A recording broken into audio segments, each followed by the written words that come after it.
सपा को भाजपा की तरफ से यादव मुस्लिम वोट बैंक बचाने का चैलेंज दिया जा रहा है, तो बसपा को भी नई चुनौती देने की तैयारी है। पार्टी लंबे समय से बसपा के कोर वोटर माने जाने वाले जाटव समाज के बीच काम कर रही है। संगठन के स्तर पर उनका भरोसा जीतने की पहल लंबे समय से हो रही है। अब आरएसएस से जुड़ी एक खबर चर्चा में है। दरअसल संघ ने जाटव समाज के बीच पैठ बढ़ाने की योजना तैयार की है।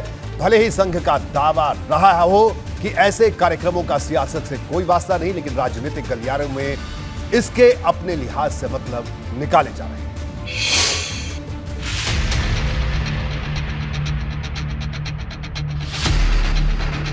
यूपी की आबादी में 21% हिस्सेदारी रखने वाले दलित वोटर को साधने के लिए हर सियासी दल बेचैन है, फिर चाहे वो बसपा हो, सपा हो या भाजपा।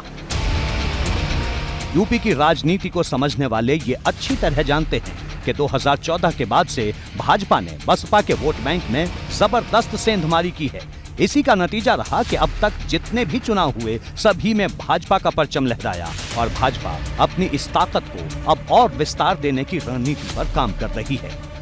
कोशिश ये है कि जो जाटव वोटर अभी भी पार्टी से दूर हैं, उन्हें करीब लाया जाए। संघ ने जाटव और आदिवासी जातियों में पैठ बढ़ाने के लिए नया कार्यक्रम शुरू किया है।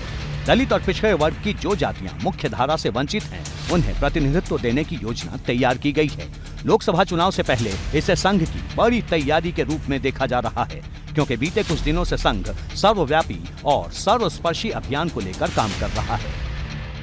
संघ एक राष्ट्रवादी है, राष्ट्रवादी भारतीय समाज के लिए काम करने वाला संगठन है, जो हमेशा राष्ट्र की चिंता करता है, राष्ट्र के समाज की चिंता करता है। तो राजनीति से मेरे ख्याल से संघ का कोई ज़्यादा कंसर्न नहीं होता। उसके लिए भारतीय जनता पार्टी के प्रकोष्ठ, भारतीय जनता पार्टी के मोर्चे अपने आप में इतने सशक्त हैं। दलित और आदिवासियों का भगवान और मसीहा बाबा अंबेडकर साहब थे और उस परंपरा को आगे मान्यवर काशीराम जी ने बढ़ाया और कुमारी बहन मायावती जी ने बढ़ाया।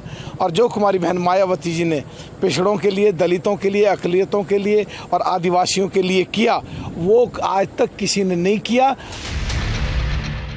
यूपी में जो 21% दलित वोटर हैं, उनमें से आधी आबादी जाटव समाज की मानी जाती है। यही वजह है कि संघ की नजर इस समाज पर है। कोशिश ये है कि संघ की शाखा या फिर दूसरे कार्यक्रमों के जरिए जाटव समाज को जोड़ा जाए।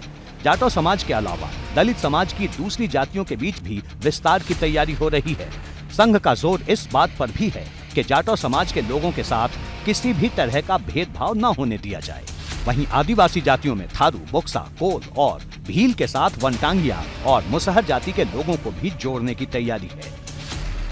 आरएसएस और भारतीय जनता पार्टी दोनों एक ही चीज़ हैं और ये जनता के मुख्य मुद्दों से जनता को भटकाने के लिए जातीय आधार की बात कर रहे हैं, जबकि हम लोग ये मांग कर रहे हैं कि समाज के दलित, पिछड़े वर्ग, अल्पसंख्यक, इनको इनका हक, अधिकार, न्याय और सम्मान मिले।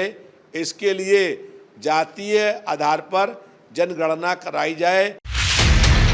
जाटव और आदिवासी समाज को साथ लाने के लिए संघ ने इन जातियों के बहुल इलाके में सेवा कार्य के साथ ही सामाजिक समरसता जैसे अभियान भी शुरू किए हैं। यानी तैयारी पूरी है और मिशन के पूरा होने का इंतजार है।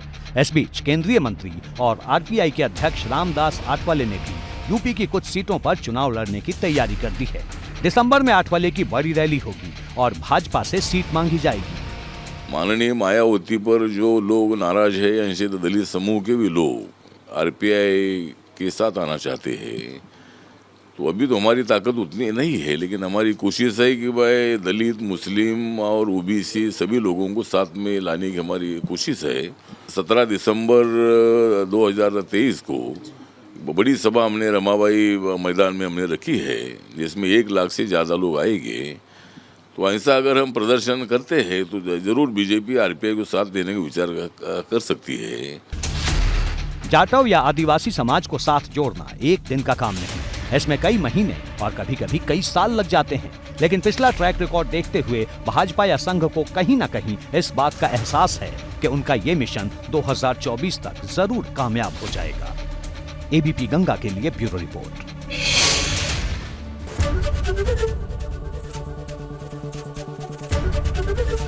एबीपी गंगा, खबर आपकी, जुबान आपकी।